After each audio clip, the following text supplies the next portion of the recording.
Aujourd'hui, après avoir paramétré notre feuille et notre grille, nous allons créer le schéma d'une couture simple. Pour cela, dans la barre d'outils, nous utiliserons la multiligne, la courbe de Bézier, l'ellipse, la sélection, le déplacement et le zoom. Commençons par créer un zoom autour de notre schéma de couture.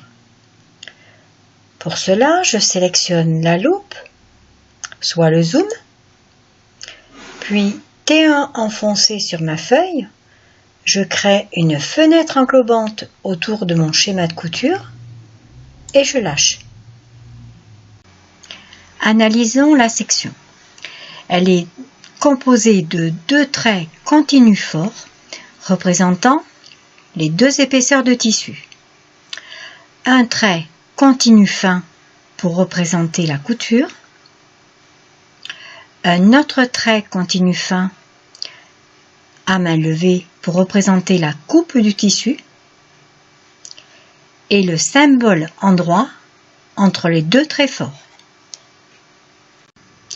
Traçons deux traits continus forts d'une longueur de 3 cm pour représenter le tissu. Je sélectionne multiligne, puis l'épaisseur de mon trait à l'intérieur de mon état graphique que j'ai préalablement enregistré. Pour avoir un trait parfaitement droit, j'actionne la touche Shift de mon clavier, puis T1 sur le point de ma grille.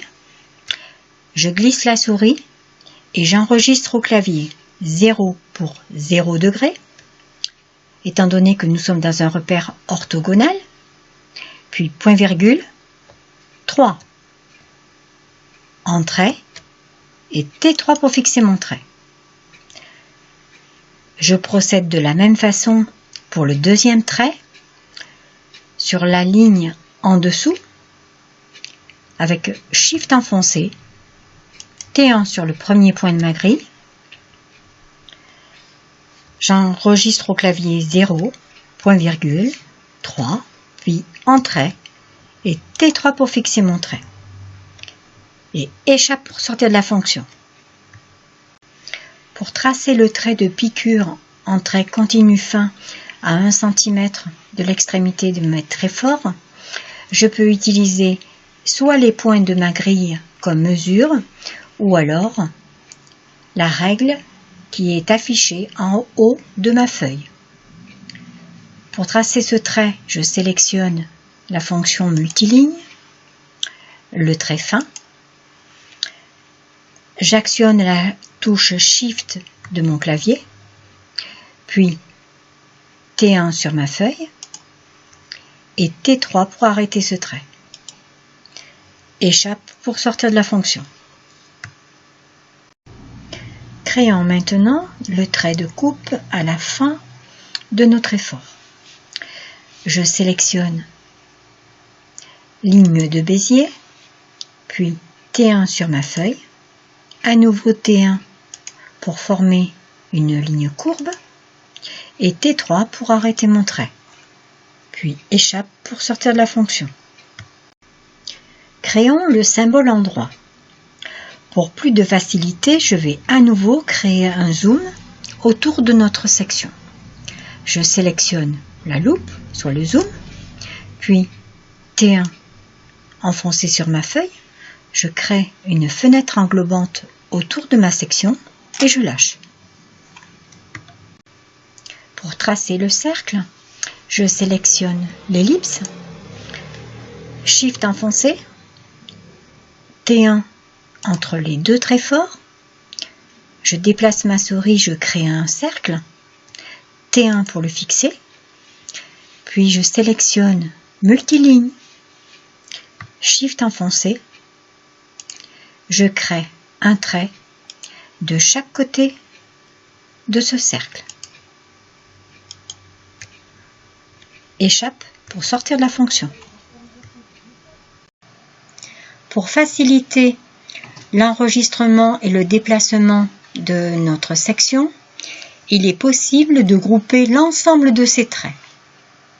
Pour cela, j'utilise la fonction sélection, puis je crée une fenêtre englobante autour de ma section.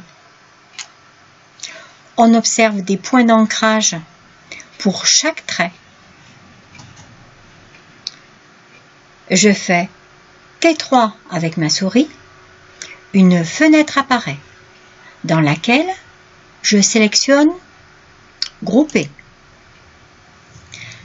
Notre section s'inscrivant dans un rectangle, on observe que les points d'ancrage forment ce rectangle. Tous les traits composant cette section sont ainsi groupés. Je peux ainsi déplacer ma section très facilement. Je sélectionne la fonction déplacement, puis je saisis en un point ma section, T1 enfoncé, je glisse ma souris à l'endroit où je souhaite. Pour fixer ma section, je lâche la souris. Et pour revenir à mon écran initial, j'utilise le raccourci, les touches CTRL et 0 simultanément.